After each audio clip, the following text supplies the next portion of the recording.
आदमी को सांसद बना के भेज दिया। वो आदमी 2 लाख करोड़ रुपए का कोयला खा गया। इस बार ये गलती मत कर देना। इस बार कानपुर के लोगों से अपील करने के लिए आए हैं कि इस बार झाड़ू चलनी चाहिए, सफाई करनी है, और कानपुर के अंदर भी और आसपास भी झाड़ू ही झाड़ू चलनी चाहिए।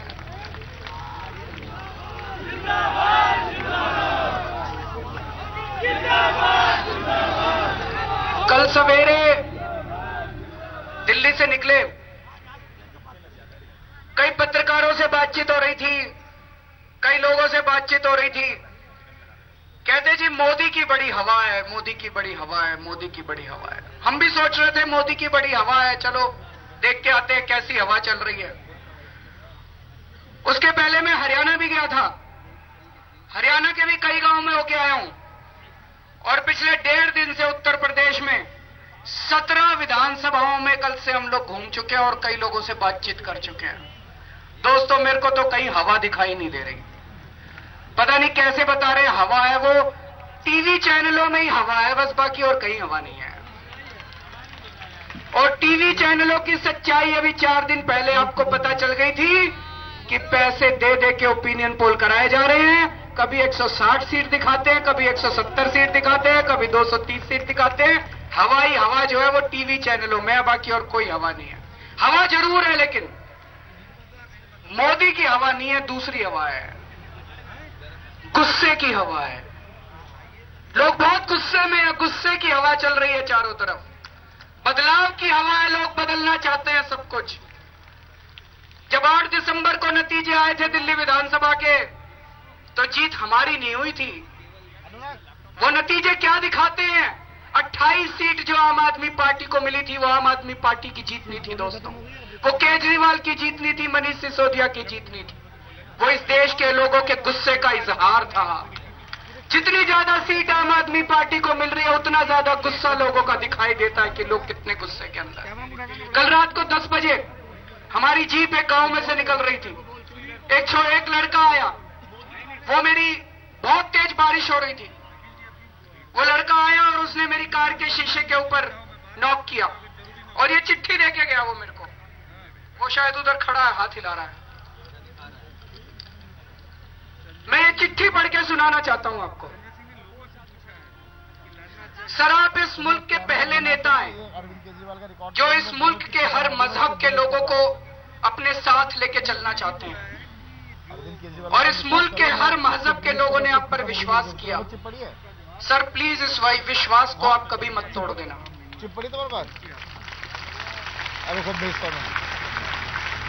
सर, मैं अब से पहले हम सपा को वोट देते थे, पर आज हम आपके दिल व जान से साथ हैं। आज यूपी सरकार में बिना सपा नेता की सिफारिश के, बिना थाने में कोई नहीं सुनता। सर, आज बदमाशी, गुंडागर्दी व भ्रष्टाचार के द्वारा गरीबों की आवाज को दबा दिया जाता है, गरीबों का हक मार लिया जाता है। जैसे इंदिरा आवास योजना, इसमें नेता अमीरों को इस योजना का लाभ दिलवा देते हैं, गरीब रह जाते हैं, गरीबों के हक पे डाका डाल दिया जाता है। सर, ये लोग हिंदू मुसलमानों के बीच में राजनीति करते हैं, हिंदू मुस्लिमों को लड़वा कर राजनीति करते हैं। सर, इस समय इस देश में आप जैसे नेता की जरूरत है। आज जितनी तेजी से हर मजहब के लोग आपसे जुड़े हैं, तो इनके होश उड़ गए हैं। चारों तरफ आज लोग गुस्से के अंदर है, उस गुस्से की बड़ी तेज हवा चल रही है। जो ये कह रहे हैं मोदी वेव, मोदी वेव, कोई मोदी वेव नहीं है दोस्तों। चारों तरफ कोई मोदी वेव नहीं है, ये टीवी चैनल वालों की बदमाशी है। केवल गुस्से की वेव चारों तरफ चल रही है, लोग बहुत गुस्से में हैं, और इस बार वो गुस्सा आप लोगों को इलेक्शन के नतीजों के अंदर दिखाई देगा दोस्तों। अभी जब मैं मुख्यमंत्री था, कुछ लोगों ने मेरे को चिट्ठी लिखी। उस चिट्ठी में उन लोगों ने मेरे को कुछ कागज भेजे जिसमें इस देश के अंदर खेले जा रहे एक बहुत बड़े षड्यंत्र का ताना बाना लिखा गया था। वो मैं आपके सामने प्रस्तुत करना चाहता हूं। उस चिट्ठी में उन्होंने कागज भेजे तो ये दिखाते हैं कि 1 अप्रैल से इस देश के अंदर बहुत भारी महंगाई आने वाली है।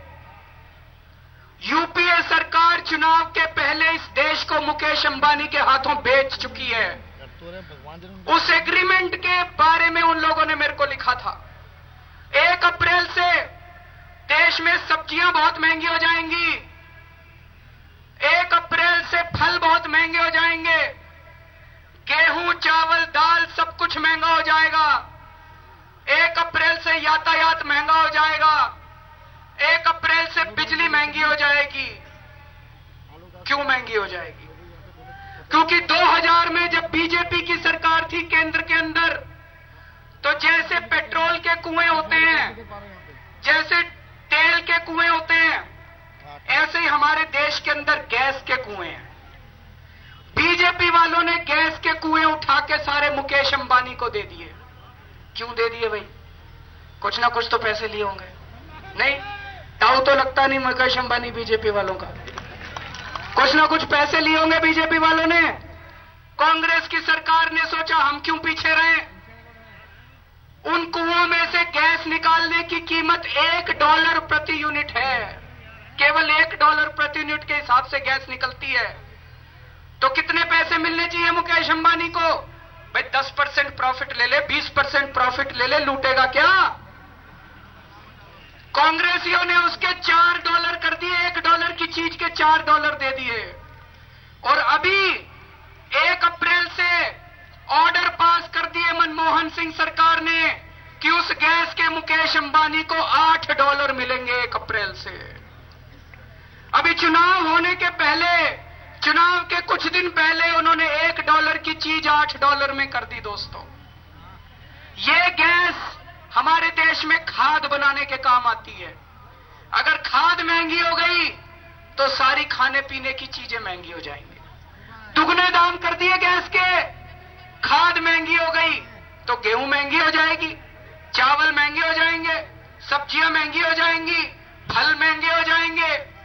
इसी गैस से बिजली बनती है, बिजली महंगी हो जाएगी और यही गैस सीएनजी में काम आती है। यातायात महंगा हो जाएगा।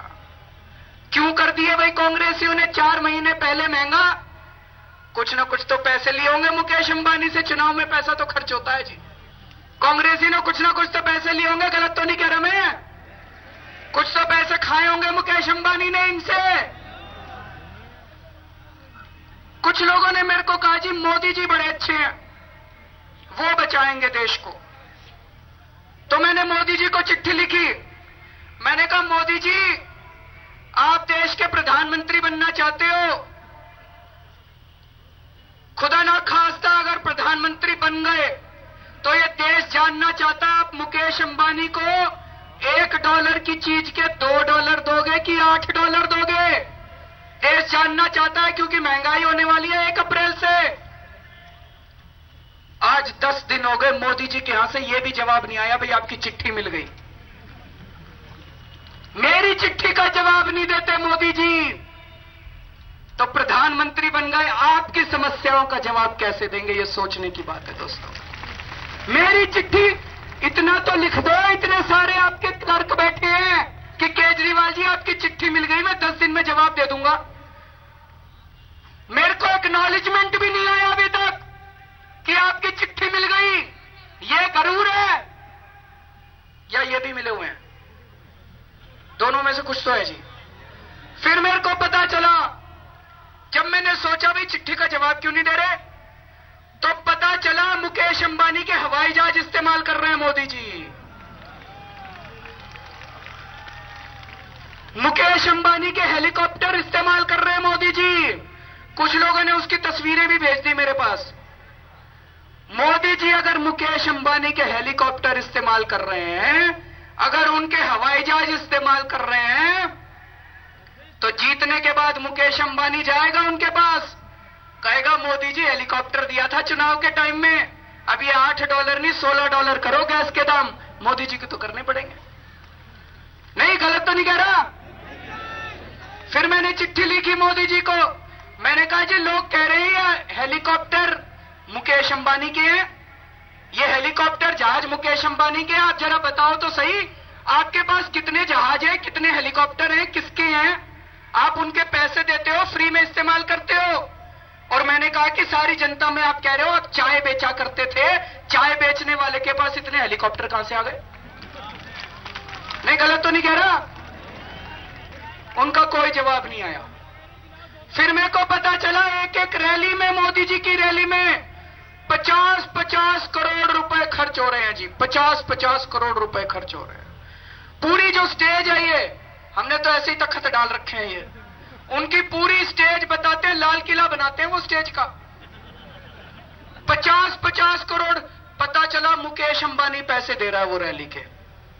अब अगर मुकेश अंबानी पैसे दे रहा है तो दोस्तों गैस के दाम तो डबल होने वाले हैं चुनाव जीतने के बाद। मैं आपको ये कहने आया हूं, कभी गलतफहमी में न रह जाना। कुआं से निकले और खाई में गिरे, मनमोहन सिंह को हराया और मोदी को बुलाया, आपकी जिंदगी तो ऐसे ही नरक रहने वाली है। दोस्तों ये 54,000 करोड़ रुपए का घोटाला है। जब मैं मुख्यमंत्री था दिल्ली का, मैंने मुकेश अंबानी के खिलाफ एफआईआर दर्ज कर दी। मैंने मोइली के खिलाफ, तेल मंत्री जो है हमारे देश के, उनके खिलाफ भी एफआईआर दर्ज कर दी। गलत करा मैंने? एफआईआर दर्ज नहीं करनी चाहिए थी क्या? 54,000 करोड़ रुपए का घोटाला करा है मोइली ने, इसने, मुकेश अंबानी और मोइली ने मिलके। और देश के लोगों के ऊपर इतनी भारी महंगाई होने वाली है, मेरे हिसाब से तो उसने देशद्रोह का काम किया है। मैंने एंटी करप्शन वालों से पूछा कि देखो अगर देशद्रोह का मामला बनता हो तो इनके ऊपर देशद्रोह का मामला चलना चाहिए। जैसे ही मैंने एफआईआर दर्ज करी, तुरंत बीजेपी और कांग्रेस वाले खड़े हो गए, बोले ये एफआईआर संविधान के खिलाफ है, ये एफआईआर संविधान के खिलाफ है। मुकेश अंबानी ना हो गया संविधान हो गया देश का? मुकेश अंबानी के खिलाफ एफआईआर दर्ज करना संविधान के खिलाफ है? मोइली जी बोले हम सुप्रीम कोर्ट में जाएंगे मुकेश अंबानी के खिलाफ एफआईआर को क्वैश करवाने के लिए। आम आदमी के खिलाफ एफआईआर होती है तो कुछ नहीं होता। मुकेश अंबानी के लिए इतना प्यार है इन लोगों के दिल में कि उसके खिलाफ एफआईआर हो जाए तो ये बीजेपी और कांग्रेस वाले सुप्रीम कोर्ट में जाते हैं। मुकेश अंबानी खुद नहीं जा सकता क्या? तुमको जाने की सारे उसकी चापलूसी करने में आगे दिखाना चाहते हैं जी, मैं ज्यादा बड़ा चापलूस, मैं ज्यादा बड़ा चापलूस। दोनों मिले हुए बीजेपी कांग्रेस वाले। मैंने फिर एक बारी इन्होंने कहा, मोदी जी ने कहा, मैं अगर देश का प्रधानमंत्री बन गया तो स्विस बैंकों का सारा पैसा वापस लेके आऊंगा। कहा था कि नहीं कहा था? दोस्तों मैं इनकम टैक्स में कमिश्नर की नौकरी किया करता था। इनकम टैक्स डिपार्टमेंट में मेरी बड़ी जान पहचान है। एक दिन एक फाइल मेरे हाथ लग गई, उसमें मुकेश अंबानी के स्विस बैंक के खाते का नंबर दे रखा था। मैं नोट करके ले आया। आज मैं वो नंबर लेके आया हूं, कहो तो बता दूं आप लोगों को। मुकेश अंबानी और अनिल अंबानी का अब स्विस बैंक के खाते का नंबर है, बता दूं? नोट कर लो सारे जने। एक भाई का नंबर है 5090160983, दूसरे भाई का नंबर है 5090160984। तो मैंने मोदी जी को चिट्ठी लिखी। मैंने कहा जी आप कह रहे हो जब आप प्रधानमंत्री बन जाओगे तो आप सारे स्विस बैंकों का पैसा वापस लेके आओगे। मेरे को ये बताओ इन दोनों अकाउंट का पैसा भी वापस लेके आओगे कि नहीं लेके आओगे? कोई जवाब नहीं आया मोदी जी का। कैसे जवाब दे जब सेटिंग हो रखी है मुकेश अंबानी से?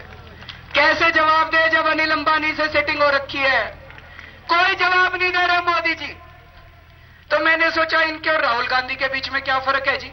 राहुल गांधी भी जवाब नहीं देता, हेलीकॉप्टर से आते हैं, स्टेज पे उतरते हैं, भाषण देते हैं और फिर हेलीकॉप्टर से वापस चले जाते हैं।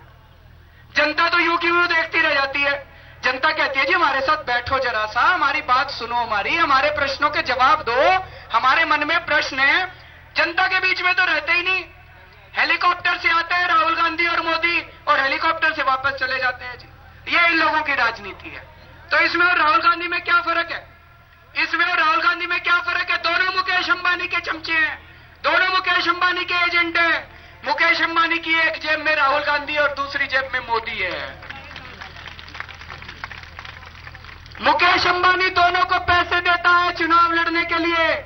और कोई भी जीत जाए, कंट्रोल मुकेश अंबानी के हाथ में रहेगा, सरकार मुकेश अंबानी चलाएगा इस देश की दोस्तों। अच्छा चलो मुकेश अंबानी की छोड़ो, मुकेश अंबानी तो हेलीकॉप्टर देता है, इसलिए उसको फेवर कर रहे हैं। ये वाड्रा के साथ मोदी जी की क्या सेटिंग है? रॉबर्ट वाड्रा के साथ मोदी जी की क्या सेटिंग है? कभी रॉबर्ट वाड्रा के खिलाफ बोलते देखा मोदी जी को? कभी बोला उन्होंने?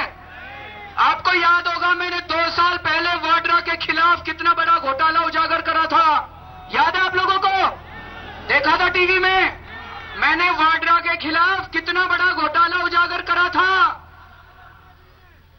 अभी मैं 48 दिन मुख्यमंत्री रहा, मेरे से पहले शीला दीक्षित जी मुख्यमंत्री थी। शीला दीक्षित जी ने कॉमनवेल्थ खेलों में भारी घोटाला करा था, जल बोर्ड में भारी घोटाला करा था। 48 दिनों के अंदर 5 एफआईआर दर्ज करा दी मैंने शीला दीक्षित के खिलाफ। 48 दिनों में 5 एफआईआर दर्ज करा दी। राजस्थान में बीजेपी की सरकार को 2 महीने हो गए, वाड्रा के घोटाले कई सारे राजस्थान के अंदर हैं। बीजेपी जवाब दे, मोदी जवाब दे कि वाड्रा के खिलाफ अभी तक एफआईआर दर्ज क्यों नहीं कराई इन्होंने राजस्थान के अंदर? क्यों नहीं अभी तक? अगर मैं 48 दिनों के अंदर एफआईआर दर्ज करा सकता हूं तो ये 75 दिनों के अंदर तो एफआईआर दर्ज करा सकते हैं वाड्रा के खिलाफ। तो दोस्तों मन में शक तो पैदा होता है, कहीं वाड्रा से भी तो सेटिंग नहीं हो गई मोदी जी की, मुकेश अंबानी से भी सेटिंग हो गई, वाड्रा से भी सेटिंग हो गई। अभी 3 दिन पहले मोदी जी दिल्ली आए थे, नरेंद्र मोदी जी बोले मैं इकोनॉमी पे बताऊंगा भाई हमारी इकोनॉमिक पॉलिसी क्या है। उसके पहले बीजेपी कहा करती थी, यहां पे बहुत सारे व्यापारी बैठे होंगे, बीजेपी कहती थी कि अगर हम सत्ता में आए तो किराना में हम एफडीआई विदेशी निवेश हम अलाउ नहीं करेंगे। कहते थे कि नहीं कहते थे बीजेपी वाले? बीजेपी वाले कहते थे कि अगर हम सत्ता में आए तो किराना में एफडीआई इन रिटेल अलाउ नहीं करेंगे, रिटेल में एफडीआई अलाउ नहीं करेंगे। कांग्रेसियों ने पैसे खा रखे थे वॉलमार्ट से, कांग्रेसी उनको ला रहे थे, बीजेपी वाले कहते थे हम नहीं अलाउ करेंगे। अभी 3 दिन पहले जब मोदी जी आए तो इस मुद्दे पे चुप हो गए, इस मुद्दे पे नहीं बोले। कई लोगों ने पूछा भाई रिटेल में एफडीआई पे आपका क्या कहना है, चुप हो गए, कुछ नहीं बोले।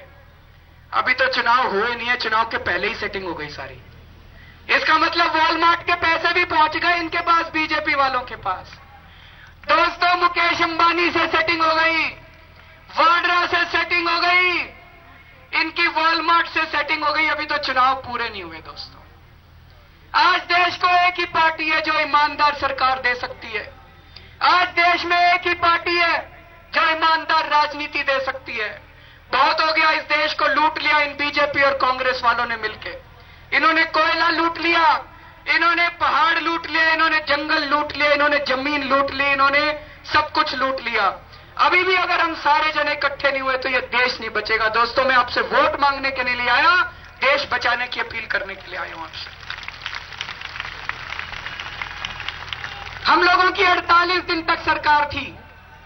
इन 48 दिनों में जितने काम हम लोगों ने करके दिखाए हैं, मैं चैलेंज करता हूं आजादी के बाद कोई सरकार उठा लो, अगर 48 दिनों के अंदर किसी सरकार ने इतने काम करके दिखाए हो। बिजली के बिल, दिल्ली वालों के बिजली के बिल आधे कर दिए हम लोगों ने। 400 यूनिट तक जिसके बिल आते थे उसके बिल हमने आधे कर दिए। आपका अगर कोई रिश्तेदार रहता हो दिल्ली के अंदर, फोन करके पूछ लेना अभी जो बिजली का उसका बिल आया वो आधा है कि नहीं है। उत्तर प्रदेश वाले भी मैंने सुना है बिजली के बिलों से बहुत दुखी हैं। गलत तो नहीं कह रहे जी? 2 साल हो गए अखिलेश यादव की सरकार को। अगर मैं 48 दिनों में दिल्ली में कर सकता हूं कि तो अखिलेश यादव 2 साल में तो कर सकते हैं जी? नहीं कर सकते? बिजली के बिल कम तो कर सकते हैं। और 200 करोड़ का खर्चा आया, बस 200 करोड़ का खर्चा आया। अरे 200 करोड़ तो कुछ भी नहीं होते जनता के लिए, 200 करोड़ तो दे सकते हैं जनता के लिए। मैंने पानी मुफ्त कर दिया लोगों के लिए, 650 लीटर पानी रोजाना हर परिवार को मुफ्त दिया जाएगा। जो ज्यादा इस्तेमाल करेगा उससे पैसे लेंगे, अमीरों से पैसे लेंगे, लेकिन गरीबों के लिए और मध्यम वर्ग के लिए हमने बिजली के दाम आधे कर दिए और पानी हम लोगों ने मुफ्त कर दिया। दोस्तों पीने का पानी मुफ्त कर दिया। कितना खर्चा आया? 42 करोड़ रुपए का खर्चा आया बस। तो गरीबों के लिए तो सब्सिडी दे सकते हैं। पूरे दिल्ली के अंदर आज भ्रष्टाचार में भारी कमी आई है। ये मैं नहीं कह रहा, ये कई अखबार वालों ने सर्वे कराए और बोल रहे हैं जब केजरीवाल की 48 दिन की सरकार थी तो पुलिस वालों ने पैसे लेने बंद कर दिए। मैंने 5 अफसरों को जेल भेज दिया रिश्वत लेते हुए। 5 अफसरों को जेल भेजा, सबको लगने लग गया भाई कभी हमारी बारी ना आ जाए। दिल्ली जल बोर्ड की एक फाइल आई मेरे पास। उस फाइल में था कि 17 इंजीनियरों के खिलाफ उन्होंने एफआईआर दर्ज की थी। मैंने कहा इन 17 के 17 इंजीनियर को सस्पेंड कर दो। 5 मिनट में मैंने सस्पेंड कर दिया। उनकी यूनियन वाले आए, बोले जी थोड़ा सा इनके ऊपर सहानुभूति करो। मैंने कहा भ्रष्टाचार में कोई सहानुभूति नहीं होगी। आप ईमानदारी से काम करो, ईमानदारी से काम करोगे, गलती होगी मैं आपके साथ खड़ा नजर आऊंगा। लेकिन अगर भ्रष्टाचार करोगे, गलत काम करोगे तो कोई सहानुभूति नहीं होगी। तो ऊपर से नीचे तक सबको पता चल गया भाई अब भ्रष्टाचार नहीं चलने वाला। तो भ्रष्टाचार में भारी कमी आई दिल्ली के अंदर। एक अखबार ने सर्वे कराया, उस अखबार के मुताबिक दिल्ली में पहले सरकारी अस्पतालों में दवाइयां नहीं मिलती थी। हमारी 48 दिनों की सरकार में लोगों को सरकारी अस्पतालों में दवाइयां मिलनी चालू हो गई। पहले अगर आप अपना लाइसेंस बनवाने जाते तो पैसे मांगते थे। हमारी सरकार के दौरान सारे दलाल भाग गए और लोगों के 10 मिनट के अंदर लाइसेंस बनने चालू हो गए। दोस्तों, आज अगर कोई पार्टी देश को भ्रष्टाचार से मुक्ति दिला सकती है, अगर कोई पार्टी ईमानदार राजनीति इस देश में ला सकती है तो वो केवल आम आदमी पार्टी है। दोस्तों, जब मैं धरने पे बैठा था, एक लड़की का गैंग रेप हो गया दिल्ली के अंदर। मैंने पुलिस वालों को कहा दिल्ली में एक अजीब सिचुएशन है। दिल्ली पुलिस मुख्यमंत्री के कंट्रोल में नहीं आती। जैसे उत्तर प्रदेश में तो पुलिस मुख्यमंत्री के कंट्रोल में होती है, दिल्ली में दिल्ली पुलिस मुख्यमंत्री के कंट्रोल में नहीं होती। दिल्ली पुलिस मेरे कंट्रोल में नहीं थी, दिल्ली पुलिस मनमोहन सिंह के कंट्रोल में आती है। एक लड़की का जब गैंग रेप हुआ, मैंने पुलिस वालों को कहा कि इसका गैंग रेप क्यों हुआ, पता करो कौन पुलिस वाला जिम्मेदार है जिसने अपनी ड्यूटी नहीं करी। भाई कोई तो जिम्मेदार होगा। एसएचओ कहां था, बीट कांस्टेबल कहां था, क्या कर रहे थे वो लोग? गश्त नहीं कर रहे थे क्या उस इलाके के अंदर? मैंने कहा किसी ना किसी को तो सस्पेंड करना पड़ेगा। पुलिस वाले नहीं माने। एक लड़की को जिंदा जला दिया गया, वहां पे एसएचओ ने एफआईआर दर्ज करने से मना कर दिया। एसएचओ ने कातिलों को पकड़ने से मना कर दिया। मैंने कहा एसएचओ को सस्पेंड करो। पुलिस वालों ने एसएचओ को सस्पेंड करने से मना कर दिया। तब मैं जाके वहां पे धरने पे बैठा था। कोई मेरे को शौक नहीं था वहां पे धरने पे बैठने का। कुछ मीडिया वालों ने कहा अरविंद केजरीवाल नाटक कर रहा है। दोस्तों, रात को 4 डिग्री सेंटीग्रेड का टेम्परेचर था। 4 डिग्री सेंटीग्रेड पे रात को सड़क के ऊपर सो के दिखा दो जरा ड्रामा, आप भी करके दिखाओ थोड़ा सा।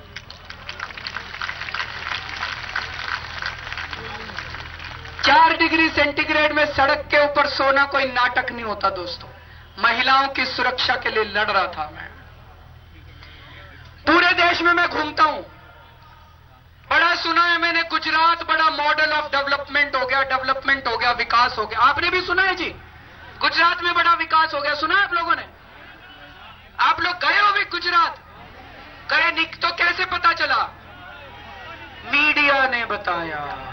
हाँ, मीडिया ने बताया गुजरात में बड़ा विकास। कोई गया तो नहीं देखा गुजरात ना? कोई नहीं गया जी गुजरात, कोई नहीं गया। मीडिया ने बताया गुजरात में बड़ा विकास हो गया, गुजरात में बड़ा अच्छा जी। हम भी चाहते हैं विकास तो होना चाहिए, हम भी चाहते हैं, हम भी सीखना चाहते हैं विकास।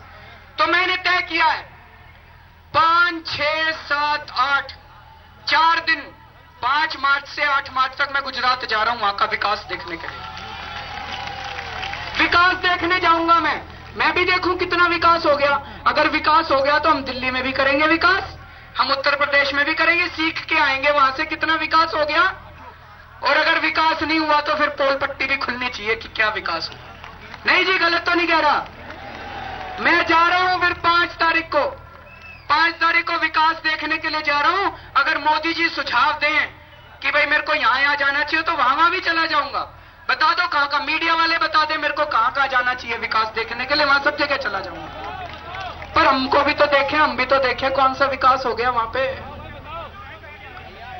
अभी मुजफ्फरनगर के अंदर दंगे कराए गए, मुजफ्फरनगर में अभी दंगे हुए थे। वहां पे दोस्तों जाट और मुसलमान न जाने कितनी सदियों से भाईचारे के साथ जी रहे हैं, कितनी सदियों से भाईचारे के साथ रह रहे हैं, फिर क्यों दंगे हो गए जी? दोस्तों मेरा मानना इस देश के अंदर एक भी दंगा जनता नहीं करती, दंगे करवाए जाते हैं। दंगे नेता करवाते हैं, दंगे पार्टियां करवाती हैं, जानबूझ के दंगे करवाए जाते हैं। पिछले 2 साल में मेरे को पता चला अखिलेश यादव की सरकार में 102 दंगे करवाए गए हैं। क्यों करवाए जाते हैं? उत्तर प्रदेश में मिड डे मील का घोटाला हो गया, उत्तर प्रदेश में राशन का घोटाला हो गया, उत्तर प्रदेश में नरेगा का घोटाला हो गया, उत्तर प्रदेश में स्वास्थ्य का हर चीज का घोटाला हो जाता है उत्तर प्रदेश में। और फिर चुनाव के पहले एक दंगा करवा देते हैं, सारे घोटाले गए भाड़ में। मुसलमान जाके मुलायम सिंह की गोद में बैठ जाते हैं, मुसलमान जाके कांग्रेस का हाथ पकड़ लेते हैं, हिंदू जाके बीजेपी के साथ खड़े हो जाते हैं। ये पार्टियां हमको वोट बैंक बनाती हैं, दोबारा सत्ता में आती हैं, 5 साल तक फिर हम लोगों को लूटती हैं और फिर ये दंगे करवा देती हैं। गलत तो नहीं कह रहा? ये दंगे जानबूझ के करवाए जाते हैं दोस्तों, दंगे होते नहीं है इस देश के अंदर। ये दंगे जानबूझ के कराए जाते हैं क्योंकि इन लोगों को हमें लूटना है दोस्तों। लेकिन मेरी आप लोगों से विनती है, इसके चक्कर में मत पड़ जाना। अगर इसके चक्कर में पड़ गए तो हम लोग लुटते रहेंगे। मैं भी आ रहा था, कुछ हिंदू मिले, मैंने उनसे पूछा, बोले जी हम शांति से जीना चाहते हैं, हम दंगे नहीं चाहते, हम शांति से अपने बच्चे पालने चाहते हैं, हम इज्जत की रोटी खाना चाहते हैं, हमें मुसलमानों के खिलाफ कुछ नहीं, हम मुसलमानों से नफरत नहीं करते। मेरे को कुछ मुसलमान मिले, मुसलमानों से पूछा, मुसलमानों ने भी वही बात कही, बोले जी हम शांति से जीना चाहते हैं, बच्चे पालने चाहते हैं, इज्जत की रोटी खाना चाहते हैं, हमारे को हिंदुओं से कोई नफरत नहीं है। दोस्तों हम लोगों को, हिंदू मुसलमानों को एक साथ रहना पड़ेगा। हम लोगों को अगर जरा सी भी नफरत हमारे मन में अगर किसी के खिलाफ है, वो नफरत निकालनी पड़ेगी, नहीं तो इन पार्टियों की राजनीति चलती रहेगी। इसका समाधान क्या है? इसका एक ही समाधान है, एक दंगे की भी अगर ठीक जांच हो जाए, एक दंगे की भी अगर ठीक जांच हो जाए और उसके पीछे जो पार्टियां हैं उनके टॉप के लीडर को अगर जेल भेज दो, इस देश में दंगे होने बंद हो जाएंगे। एक दंगे की जांच कर लो, जाए एक दंगे की जांच कर लो और वो दंगे करवाने वाली जो पार्टी है, उस पार्टी के सबसे बड़े नेता को सबसे सख्त सजा दे दो, इस देश के अंदर दंगे होने बंद हो जाएंगे। दोस्तों हम शांति के साथ जी सकेंगे इस देश में। आम आदमी पार्टी जब भी सरकार के अंदर आएगी, जितने ये दंगे हुए पिछले साल 2 साल के अंदर, इन सब की जांच करवाई जाएगी। आम आदमी पार्टी ने सिखों के लिए, सिख दंगों के लिए 5 दिन के अंदर हमने SIT बना दी थी। अगर आम आदमी पार्टी की सरकार बनती है तो ये दंगा करवाने वालों को बख्शेंगे नहीं, ऐसी सजा देंगे कि दूसरी बार अगर कोई दंगा करवाएगा तो उसकी रूह कांप उठेगी।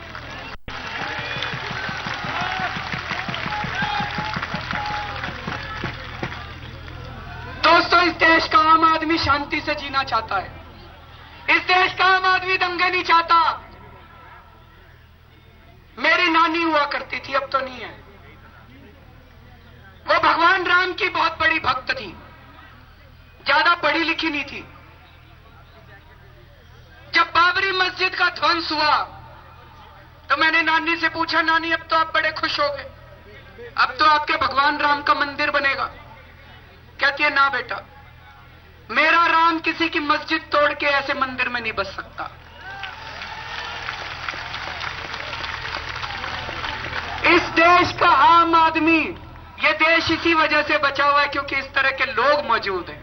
ये देश आप लोगों की वजह से बचा हुआ है दोस्तों, नहीं तो ये देश, ये नेता इस देश को लूट के खा जाते हैं। अभी जब मैं आ रहा था रास्ते में मैंने कई लोगों से पूछा, मैंने कहा भाई इस बार किसको वोट दोगे? तो बोले जी आम आदमी पार्टी को। मैंने कहा ये तो झूठ बोल रहे हो, मेरे सामने बोल रहे हो। कहते ना जी देखो, कांग्रेस तो खत्म हो चुकी है।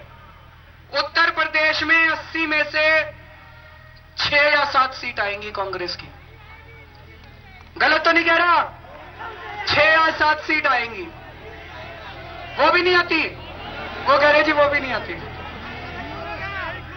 भारतीय जनता पार्टी तो कई लोग तो बोले जी बड़ी नफरत फैलाती है, जहर घोलती है, भ्रष्ट पार्टी है।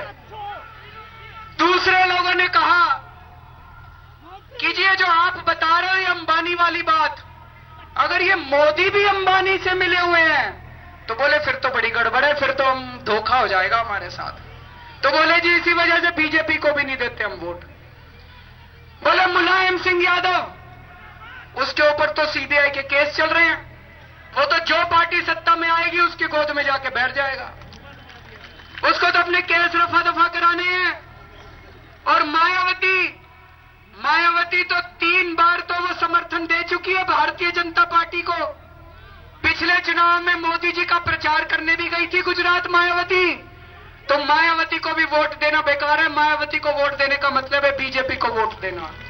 तो बोले जी ईमानदार राजनीति तो आम आदमी पार्टी दे सकती है।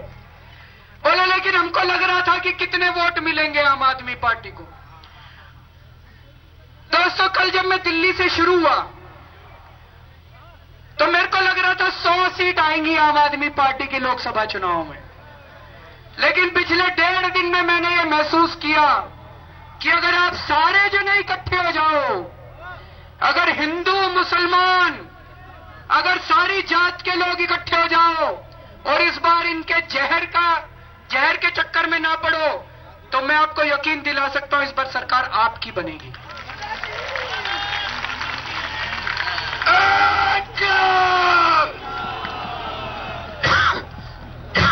आम आदमी पार्टी की कम से कम 100 सीट आ रही है जी,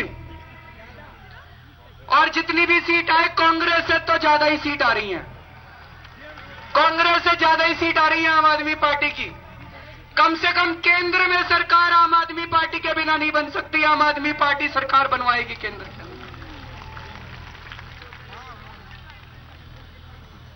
दोस्तों ये लड़ाई मेरी नहीं है, ये लड़ाई आप सब लोगों की है। मैं बहुत छोटा आदमी हूं, मेरी कोई औकात नहीं है, लेकिन हम सच्चाई के रास्ते पे चल रहे हैं। इसलिए हमें लगता है ये इतना बड़ा जो काम हो गया 1.5 साल के अंदर, आज तक कभी नहीं हुआ था भारत के इतिहास में कि एक पार्टी बनी और 1 साल के अंदर एक राज्य के अंदर उन्होंने राज किया। 48 दिन का ही सही राज तो करा। दोस्तों ऊपर वाला हमारे साथ है, ईश्वर हमारे साथ है, भगवान हमारे साथ है, अल्लाह हमारे साथ है, क्योंकि हम सच्चाई के रास्ते पे चल रहे हैं। ये हम लोगों को कुदरत ने एक मौका दिया है, सारे जने इकट्ठे हो जाओ। अगर हम सारे जने इकट्ठे हो गए तो मेरा दिल कहता है कि इस बार हम इस देश की राजनीति बदल देंगे। ये भारत जो इतना गरीब है ये वापस सोने की चिड़िया बन जाएगा दोस्तों। और जितने भी लोग हैं, जितने भी वॉलंटियर हैं, मेरी एक और छोटा सा निवेदन है, बिल्कुल निस्वार्थ भाव से काम करना जी। कई जने आते हैं आपस में लड़ रहे हैं, टिकट इसको क्यों दे दी, उसको क्यों दे दी। अरे टिकट किसी को भी मिल जाए। जैसे भाजपा में लड़ाई हो रही है मोदी जी के, आडवाणी जी के, मुरली मनोहर जोशी जी के और राजनाथ सिंह जी के बीच में टिकटों की लड़ाई हो रही है। वो कह रहा है मैं बनारस से लड़ूंगा, वो कह रहा है मैं कानपुर से लड़ूंगा, वो कह रहा है मैं लखनऊ से लड़ूंगा। हमें यह भाजपा टाइप लड़ाई नहीं करनी, हमें कांग्रेसियों वाली लड़ाई नहीं करनी। किसी को भी मिले टिकट, ईमानदार को मिलनी चाहिए टिकट। निस्वार्थ भाव से काम करना है, अपने दिल के अंदर झांक के देखना। अगर जरा सा भी कोने में कहीं स्वार्थ हो तो फिर उसको मिटाने की कोशिश करना, नहीं तो हमारी लड़ाई अधूरी रह जाएगी। और अहंकार बिल्कुल नहीं लाना, अपने मन में जरा सा भी अहंकार नहीं लाना। कबर ये गुमान हो जाता मैं तो देश की बड़ी सेवा कर रहा हूं, मैं तो देश की बड़ी सेवा कर रहा हूं। अरे सेवा करने से तो अहंकार पिघलना चाहिए, अहंकार खत्म होना चाहिए। अहंकार हमको खत्म करना पड़ेगा। और हमारे पास तो ना पैसा और ना आदमी है, ये हम सब लोगों की लड़ाई है। आप लोगों को अभी पैम्फलेट मिले होंगे, ये पैम्फलेट खूब सारे कॉपी करना और इसकी खूब कॉपियां बनवा के घर घर ले जाके बांटना। और एक एक आदमी यहां से जिम्मेदारी लेके जाएगा, कम से कम 1,000 वोट एक एक आदमी को तैयार करने हैं। भारत माता की इनकलाब। बहुत बहुत धन्यवाद अरविंद जी।